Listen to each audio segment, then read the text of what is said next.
The first, the last, the Nerdom cheer. Mike and Tom slaying every year. Is Die Hard Christmas or just a fight? We'll debate it all tonight. Jingle bells and action scenes, Santa hats or movie queens. Do we deck the halls or roll our eyes? Is it festive or just a disguise? We here at the FirstLastNerdom are excited to roll out a brand new show where we shift our focus from screens to panels, from movies and TV to the printed page. This is Flipping the Pages with ML and Tom, the series where we dive into comic book runs, graphic novels, and collected editions to see what still hits, what holds up, and what demands to be read right now. Each episode, we crack open a comic series, talk about its themes, its creators, its impact, and whether it's worth adding to your shelf or digital library. This week, we're kicking things off by looking at DC's new compact comic line, which aims to make iconic and influential stories more accessible than ever. And we're starting strong with The Authority Relentless, written by Warren Ellis with art by Bryan Hitch, a run that didn't just shake up superhero comics, but flat out rewired them. From widescreen action and morally uncompromising heroes to global stakes and a take no prisoners attitude, The Authority redefined what a superhero team could be at the time of the millennium. We'll be digging into why this story still feels bold, how the compact format works for newcomers, and whether Relentless remains the perfect entry point into one of DC's most influential teams. So grab your favorite chair, crack the spines on a new book, and get ready to flip some pages. This is Flipping the Pages with ML and Tom right here on the First Last Nerdom. Hello, ML. Well, hi, Tom. Yep. Good grief. You could hear me. What you can't hear me, but then you could hear me anyway. I was excited, and this one I'm really, really excited. And I will say this about this new series that we're doing, Flipping the Pages. It might be a little bit longer because me and Tom both have to sync up and make sure that we give ourselves enough time to read. But as it goes, I will let you do the usual, like the handiwork here to kind of capture the thing. Yeah, this one was awesome to be able to just pick up for like $10, not even just $10, just a tenner, and then you're in and out, and then might as well get a couple more too if they have them, Yeah, it's a great little. DC has the compact version. It's about the size of a manga. Very. That they're hoping maybe it'll rope in some of the kids, so you get quite a bit for your money's worth. And actually, as opposed to a manga, there's a little bit more words, so you maybe spend a little bit more time with it, get a little bit more bang for your buck. And only $9. There's a Marvel equivalent that's a little bit bigger. It's a little bit bigger, and they're $15. Still reasonably priced, but $10 for classic stories. That ain't bad. So, before we get into the main event here, we'll reintroduce ourselves here and kind of go into what we're doing, who we are, and what we're doing here. We are the FirstLastNerdom.com, and that's home base. You can see our latest and greatest. I need to refresh that page, because it's got our latest and greatest out there. By this point, if you seeing this now, you'll have seen our binge-worthy, more than likely, that episode is coming out too. But here we are, and then you can also read a little bit more about me and Tom if you want to. And there is a blog section that will be coming very, very soon that will have all kinds of cool things that I've always wanted to share. Kind of back of the album kind of type thing, kind of just cool little things that maybe we'll run a poll or two when we want to connect with the audience a little bit more, maybe. Of course, we can do that also in our YouTube channel, which you can also find us there, home base. And then Tom leading it off on Reddit with the social medias. Tell us about the Reddit, Tom. Yeah, I got all the karma. No, I've been I try to promote ourselves on various subreddits and see if I get deleted or not. But yeah, so you might be coming over from there. I also promote our stuff on X, both under the name FirstLastNerdom. And so if you want to know about our latest video, you can check us out there. And you have your social media as well. Yeah, you can also find me too, ML, on at SofaKingJewish _ on the great X. You can kind of see me and Tom bat about cool things that we find here, there, or a deeply held belief, something controversial, or maybe not, and the Nerdom. You'll always be able to find us there. But this week, this series, Flipping the Pages, we're focusing on the Authority. This is kind of an alternative kind of the Authority is Relentless, but like, let me see here. I'll read my notes. Operate. They operate under a philosophy that would make Superman absolutely not right. He would not be able to sleep. You get these heroes that's setting up this world that are that are essentially nuclear options wrapped in skin. And very interesting. This came out originally in '99. That was when it was published, right? Warren Ellis. Yeah, through Wildstorm. DC ended up buying Wildstorm. So, but this was sort of one of the alternatives. You had Image, you had various ones that kind of branched off, and this was a follow-up to Stormwatch, which I believe also was written by Warren Ellis. And this is his kind of stab at a big broadside superhero book, but telling it in a different way. Wonderful art by Bryan Hitch. Warren Ellis recently had got Me Too'd. Although when his thing went down, you had some real wild ones like Neil Gaiman, but Warren Ellis, he got canceled, but for the weird reason, he was just he's a bit of a bastard. Basically, that's why he got canceled.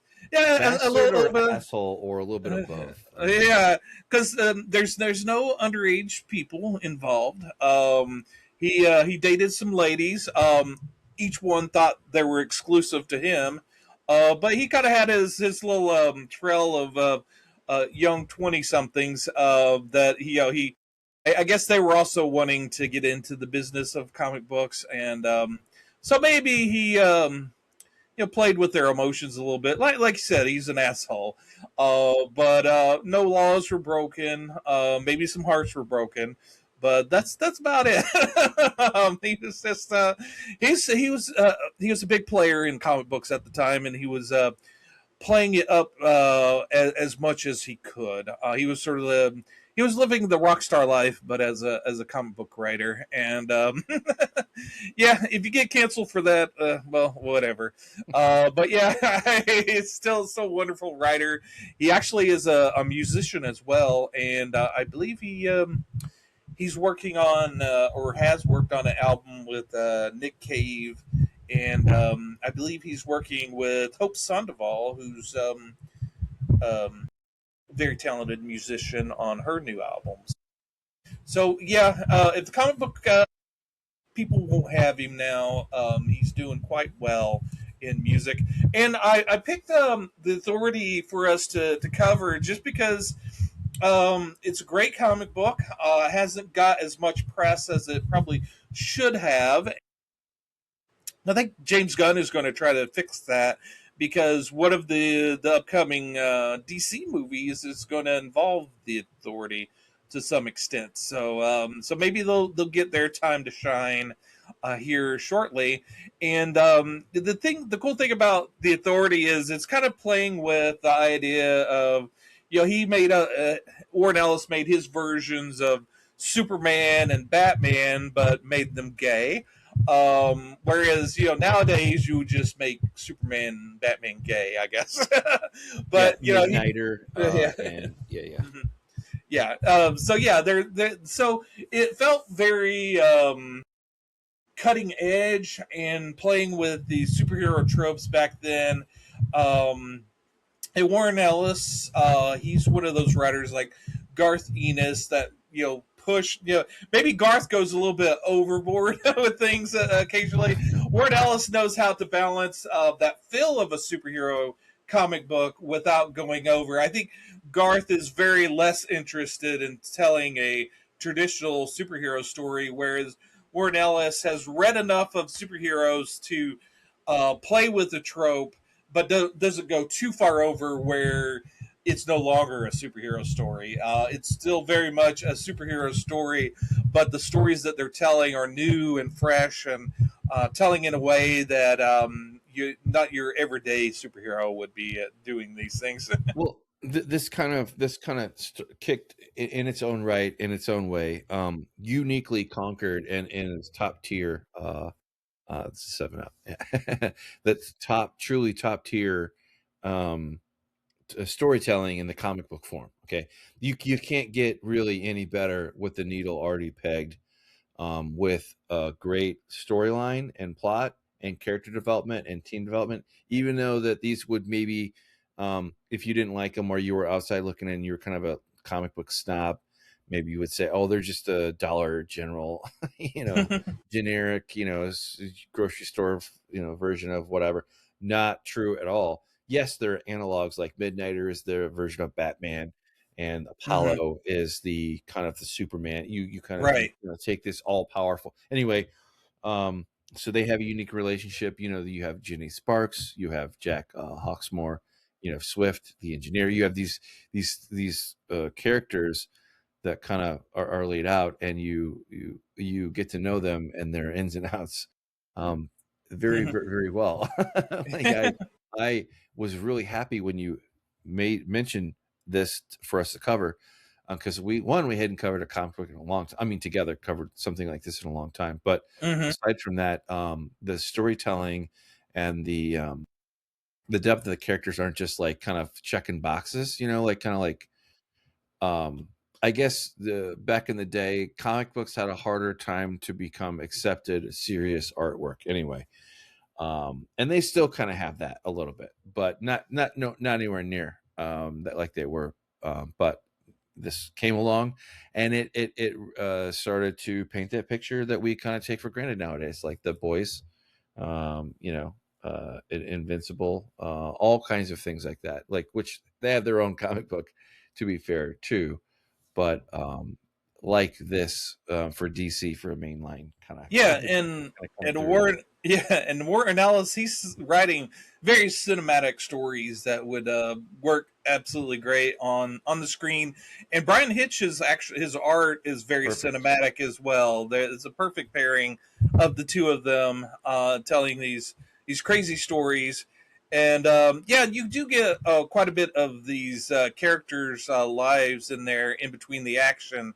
But the action's front and center.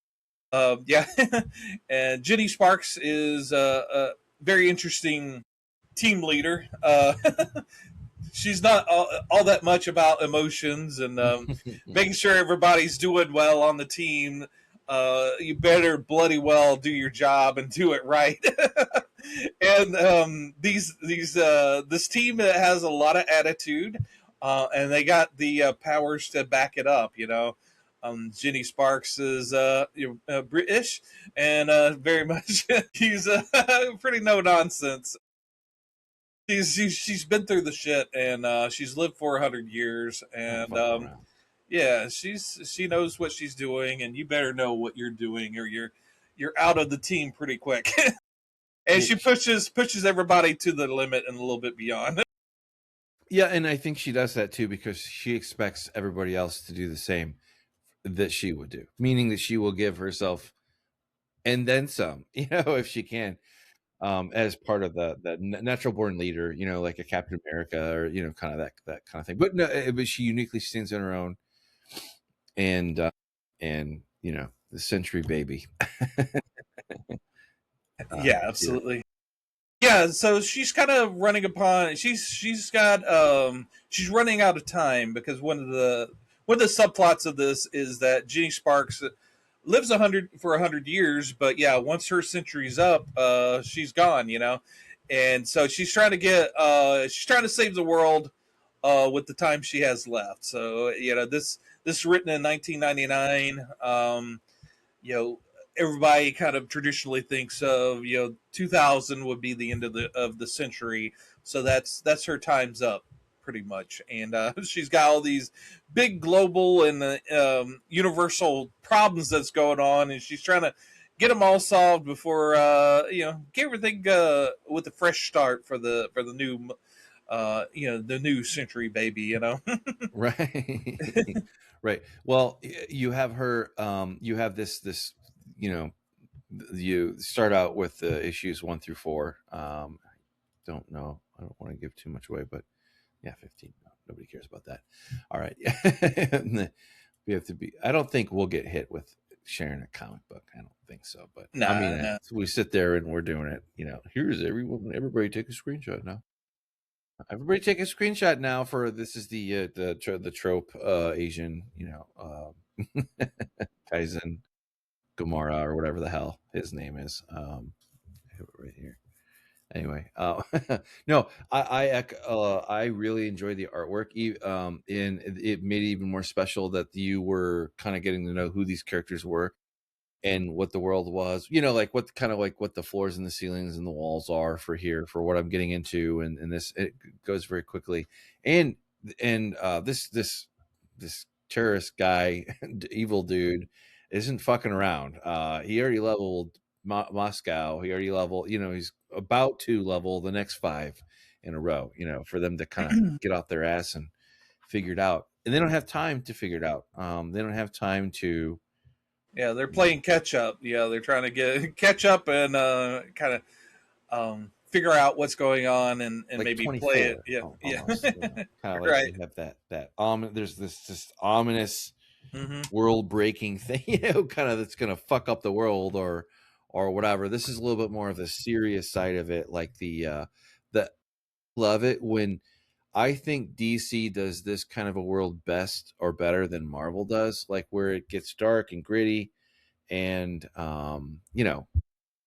you're introduced to this alternative reality world here with the authority here with these characters and what they're supposed to do and who they are, and what what all these things mean. Hmm.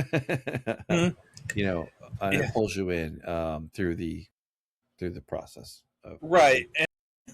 And you're getting these stories about these characters that are fresh, especially in 1999. Very controversial, I would say. Like I said, they have their universe's equivalent of Superman and Batman. And the thing is, oh, and by the way, they're gay. It's sort of like it's just about their characters. It's not spotlighted. Whereas now, I think if you had that, it would be, oh, these characters are gay. Oh, and by the way, they're also superheroes. That whatever the thing that would be front and center and be focused on is sort of has kind of shifted. We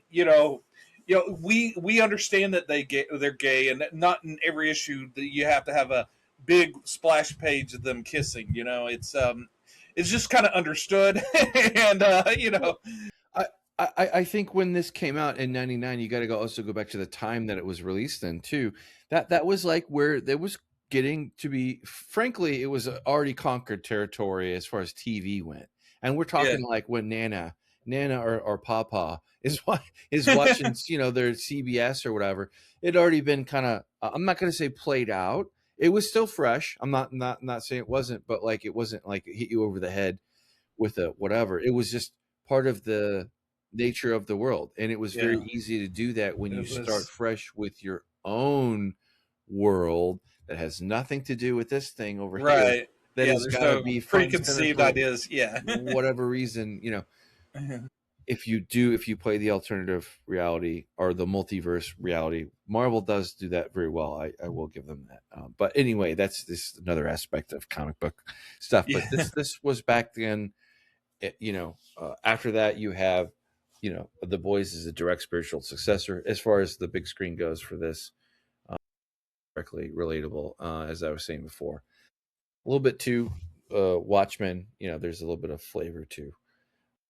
Although that came in '86, way before, but that was quite a bit of a different deconstructionist primer Yeah. that these things kind of became. But the Authority is more proactive and it answers the superhero problem or escalation or what you're left with these people and who they are and why they do what they do. And you might not want to be I mentioned The Boys because it's kind of a little bit easier to sympathize with or whatever. Like if your girlfriend or your boyfriend or your whatever is on the street and you're just living your life and you just get wiped out as collateral damage. That's kind of like the attitude that not necessarily malicious per se, but like if the balance and change is your life, you're just in the wrong place at the wrong time. Well, sorry.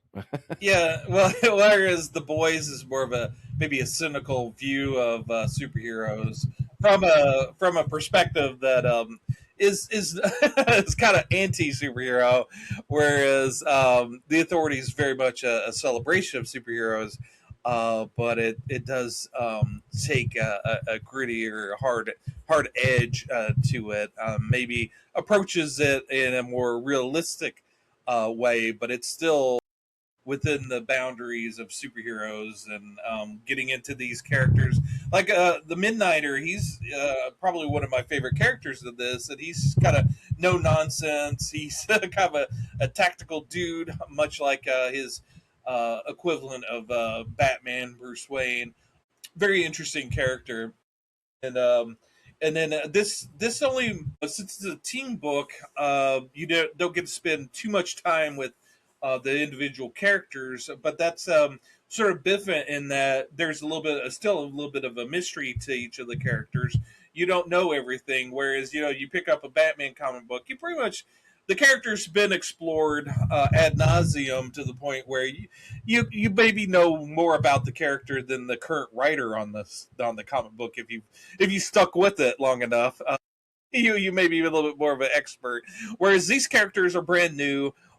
They don't have the whole backstory to them that ad nauseum. So you do get to explore the characters with the writer and keep you. It kind of makes you want more. It's like, okay, well, we haven't seen the limits to the characters. How far are they going to go, and what is their backstory?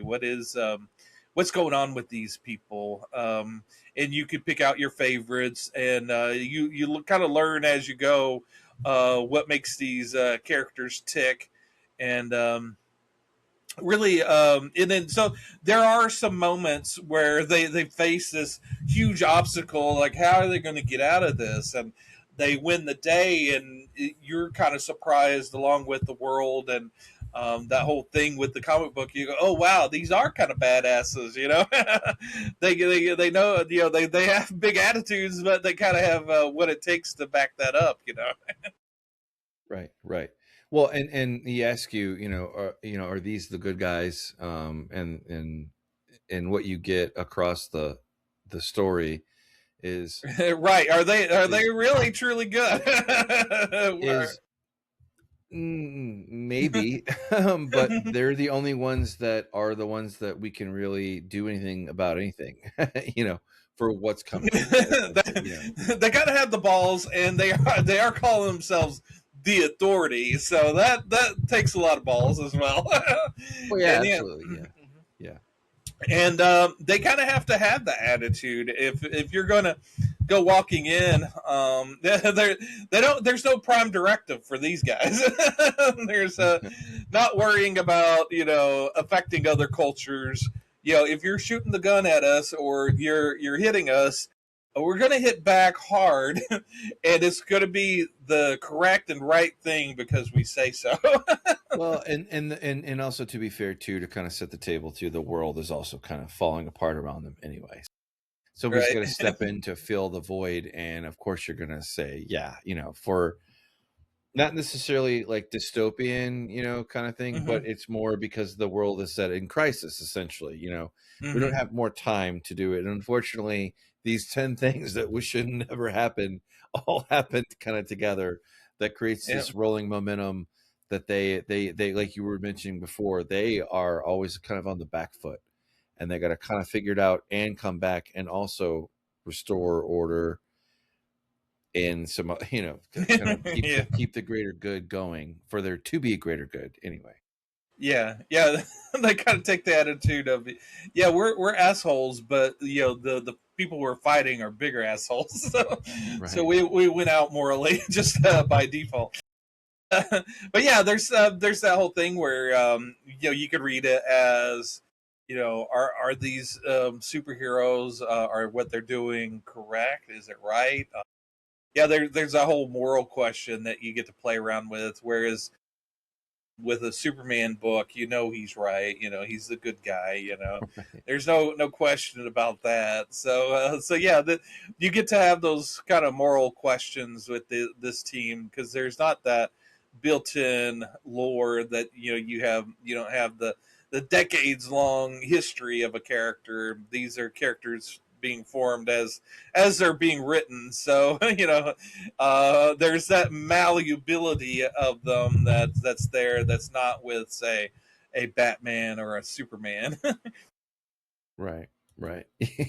Yeah. Oh yeah, that was a great picture of Matter and Apollo Yeah. anyway.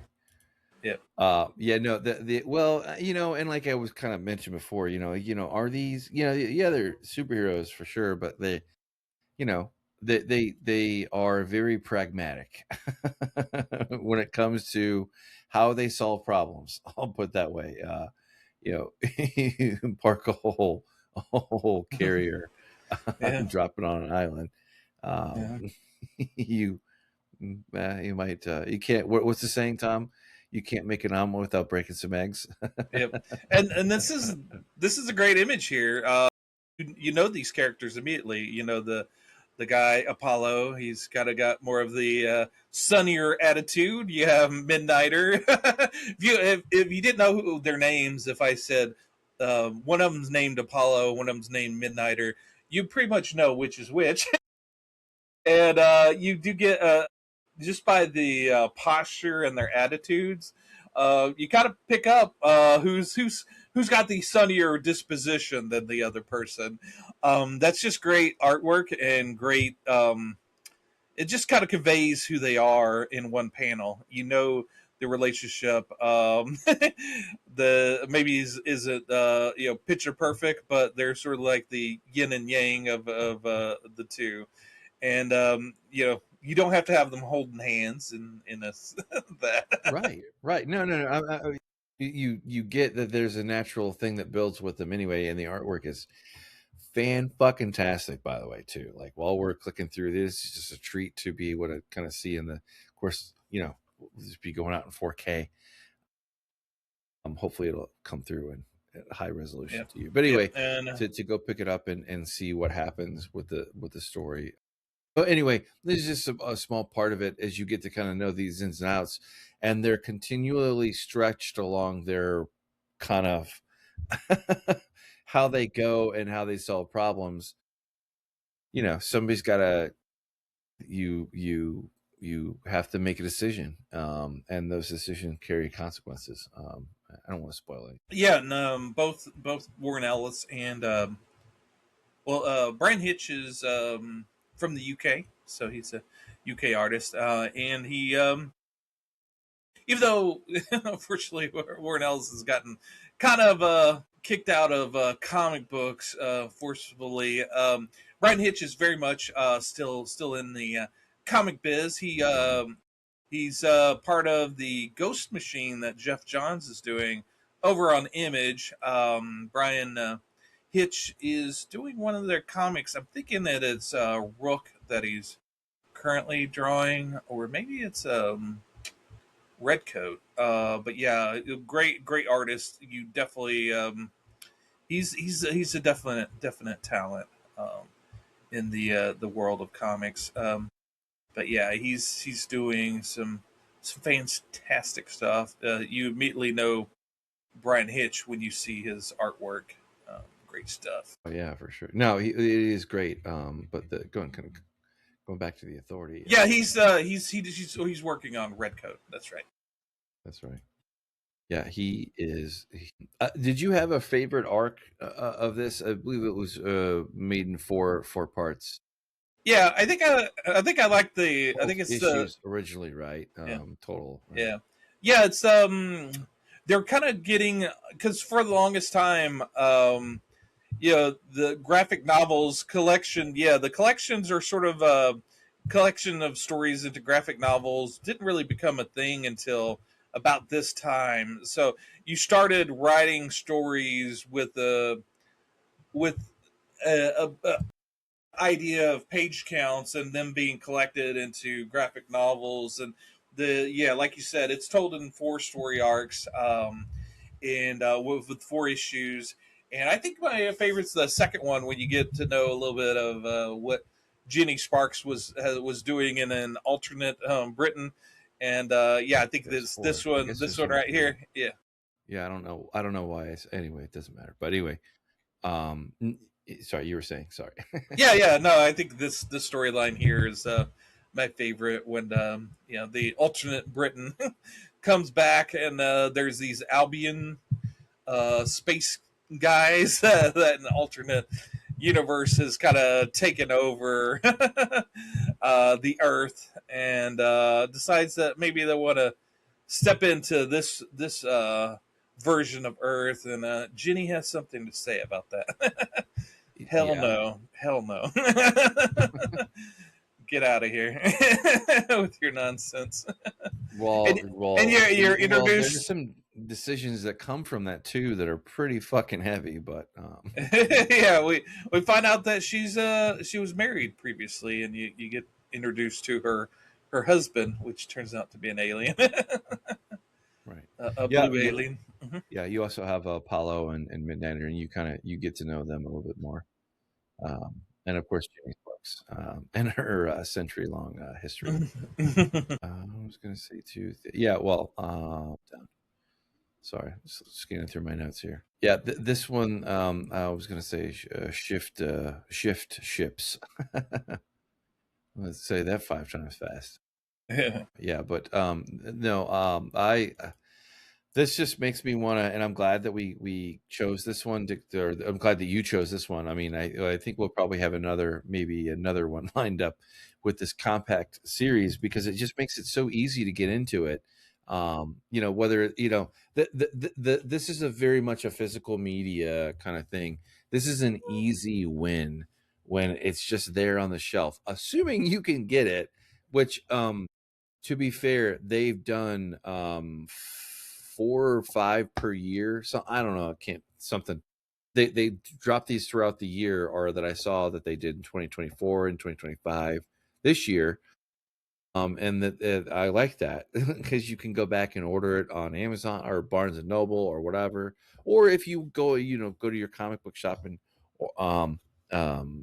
manga place, and they're probably going to have it on the shelf. I was very lucky that they did. So yeah, and that since they're priced so cheaply, they don't get discounted that much, but so it's going to be roughly the same price wherever you go. But $10 is $10. I mean, that's a great value, and it's $10 for the line. So some of them only have like 200 pages. It's still $10, but this one collects 12 issues, so it's close to 400 pages. You're getting that for $10. I will say, obviously it's smaller pages, so it's going to be smaller print size. I didn't have an issue with this one, but my eyes aren't what they used to be, and I started on. Let's see, let me pull it out here. I got Hush Batman Hush on compact as well. I will say that there's no thought balloons in these. Modern comics don't have thought balloons, but there are like little captions that are supposed to be what Batman's thinking, and on those, for some reason, they decided to color those boxes from dark blue to light blue, and I have trouble reading some of those boxes, so I'm kind of having to go to the digital version to really so I can blow it up and read it. Um, I Yeah, when I would chunk it out and I would, read through this part to this part, wherever I naturally stopped at, I would naturally pivot too, because I had, I had a handheld device, either my phone for sure or my iPad, whatever. And mhm. I love that being able to do that is nice anyway. And of course, I've been showing it up on the Kindle, whatever. So, but the artwork is just fucking amazing too. And the cool part is too is you can bring it into your browser or whatever, and look at it. I remember when we worked together, I would if there was some downtime, we had multiple monitors. I would kind of have something going on the side thing, like the old Marvel Reader, the ancient Adobe Acrobat or something or other powered thing. But anyway, it worked. I can't remember what the technology was, but it worked, and I was like, yeah, it was a great way to catch up with comic books back. That was back when it was newer, when we worked together. But Mhm. that fun times. The artwork comes through either way, and this it's also true of manga too, essentially, but this is uniquely American in comic book feel, and this I love the size of this because it is compact. It's not too compact, it's like kind of like on that Right. Yeah. line, like you were mentioning. Aside from Mhm. needing a little bit more light, like essentially is what you said, that I have as well. I was like, wait, what is that? Or if I'm coming in a long day of look at the screen, I might have to take the glasses off and then just let the eyes read what I'm Rest. not Yeah. really. Yeah, rest. Yeah, but plenty of light though. But the great show, or great series, excuse me, for somebody to check out, that went through. Yeah, well, right, 2000. Yeah, and the compacts are doing a pretty good job of picking out newer stuff and older stuff. Like Watchmen is out on compact. A lot of the classics are either on compact or in the roster to come out. Like they haven't come out with the Dark Knight yet, but it's slated to, I think, sometime next year to come out. So they're doing a really good job of putting out both classic and newer stuff to so to be a nice mix of various things to Well, check I out. think. Yeah, I also wanted to kind of echo that, to check it out. If you kind of want your own, if you don't want to, if you kind of want a good comic book to step into, any of the compacts are great to just pick up, and then you have an instant expressway into a great storyline, that happens to be in comic book form. Yeah, and they're picking storylines that are easy to pick up and kind of dive into. You don't have to worry about where in continuity it is, and if you're going to understand it.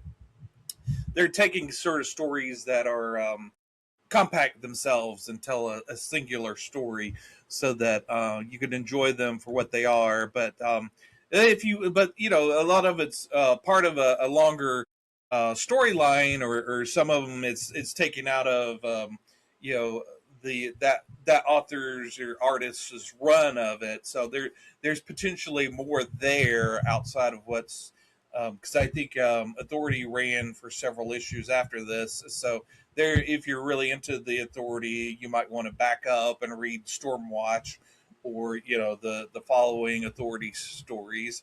And again, they're going to be on the silver screen in the future, so this will give you a leg up. You'll know a little bit more about these characters than your buddy at the cinema, so you could be your own authority on the authority. If you see what I did there, before the new movie comes out. Yeah, and I did want to touch on the James Gunn. I believe he did say that it was the authority, that kind of thing, that world building. That's probably the hardest DCU project to get right. If you're going to do anything as far as the big screen, which I don't necessarily know that they are, but you never know. I mean, who knows with what's going on with Netflix and DC? Who knows? But wherever it lands, hopefully they'll be giving us to good thing. This is the thing that I constantly harp on Marvel, and you, I think you was your thought. There are so many great storylines to pull and pick from that you could make your own independent kind of modern day, sensibilities. It's already been done. But no, like we have to do something, like we have to disregard all prior material and do our own thing, which I guess can work. I don't want to be the negative Nancy in the room, but you have a wonderful universe like this that stands on its own, and you could easily make this into something small screen. Spend not too much money on if you have the right people, the right talent, serious talent that will come through. Yeah, and these stories are great in themselves. I can see these as movies. The action's all there. These are the cool thing about comic books is you have unlimited budget as far as special effects and what you could do, and they really, unfortunately, a lot of comic books nowadays. There's a whole issue where they're just sitting at a restaurant talking. Whereas, this comic book, it chews up its pages, with action. There's nonstop action.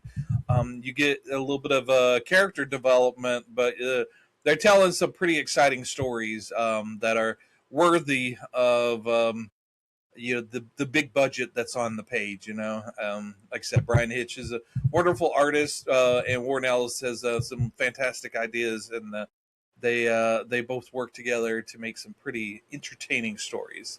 Well, and it's pretty damn awesome that this is practically invented its own kind of widescreen. Look, that MCU perfected, or on the big screen. But this here we are, 35 years later, not 35, excuse me, 25 years later, ish, and it still stands on. It's just great artwork anyway. It pulls you in naturally. I don't know about you, but any artwork, and that's so true about indie stuff too. That shows up, that you can get into for sure. Love this one. Looking forward to our next one. Well, did you have like any kind of favorite or unique history with this one anyway?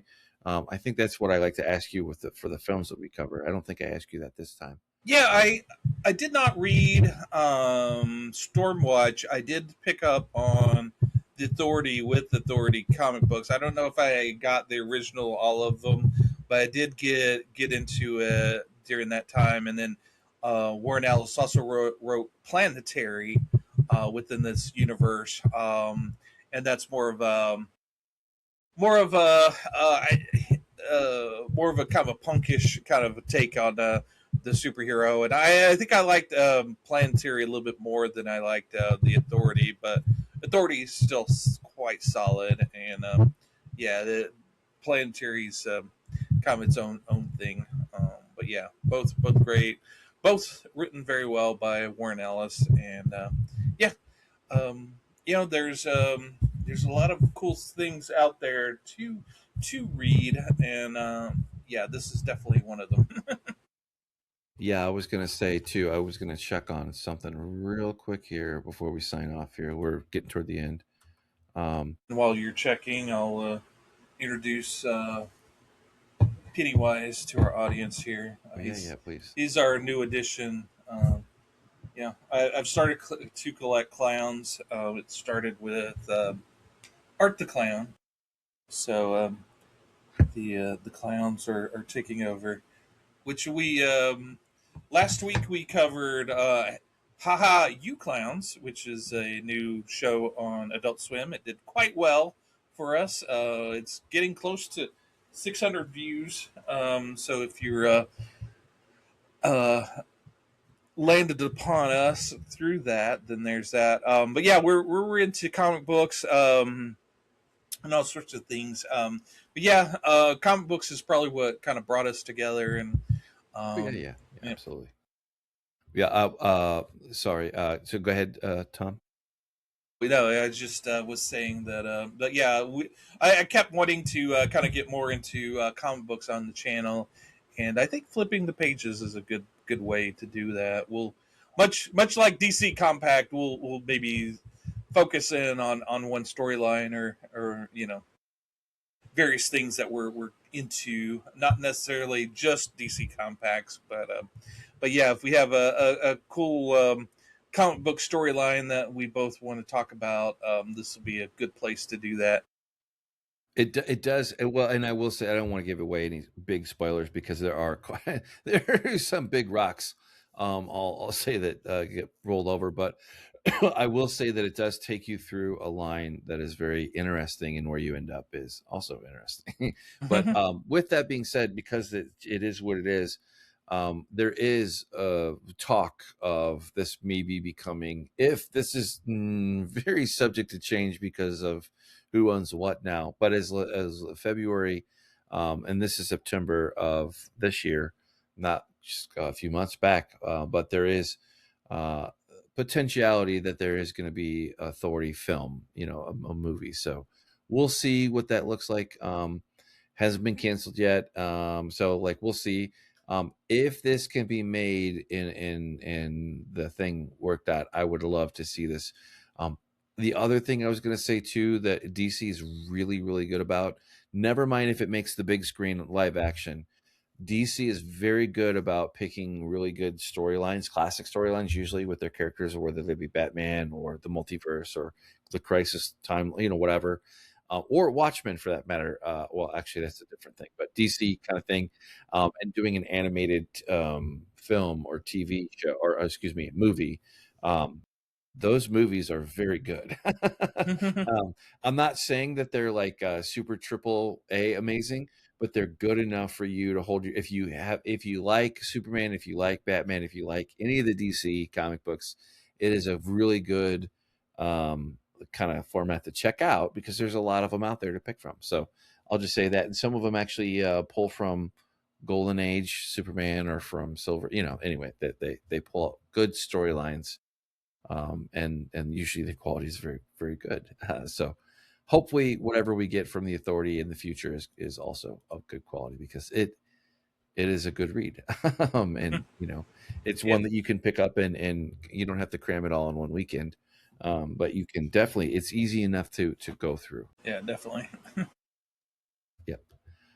With that, I think we're wrapping up here. Did you have any other things that you wanted to cover? No, I think that was it.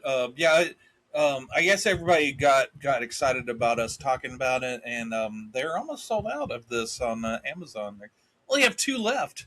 It's Right. crazy. So yeah, if you're wanting the physical copy of it, might want to order now as opposed to later on this. But yeah, definitely check it out. I got my copy at Barnes and Nobles, but like Mike said, they also carry it at your local comic books shop.